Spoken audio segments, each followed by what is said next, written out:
Јас не барам гласови и не се среќавам со политичари, туку со граѓаните на Скопје, порача кандидатот за градоначалник на Скопје Амар Мециновиќ. Драги сограѓани, почитувана јавност, денеска мојот против кандидат зборува за тоа од каде ми доаѓале гласовите, од каде ќе ми додат гласовите и почнува да зборува за некоја теорија на заговор. Владиниот кандидат се сретна со Вреди, ја доби нивната поддршка, јас се среќавам со Скопјани и ќе продолжиме да се среќаваме со Скопјани, затоа што Скопјани се охрабрени и во се поголем број ќе излезат во вториот круг. Овој контингент кој го создадовме само ќе расте. И кандидатот за градоначалник на Центар ја продолжи кампањата во рамки на вториот круг. Мирослав Лабудовиќ вети 24-часовно обезбедување на градинките во општината.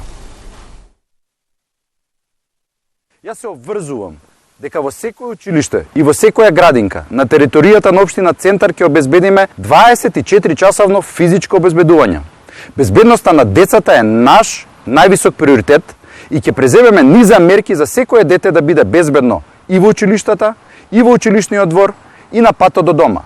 Затоа воведуваме и мерка за безбедни патеки до училиштата и градинките, обележани, осветлени и целосно адаптирани за децата. Со ова ќе создадеме средина во која родителите ќе бидат спокојни, а децата безгрижни и срекни.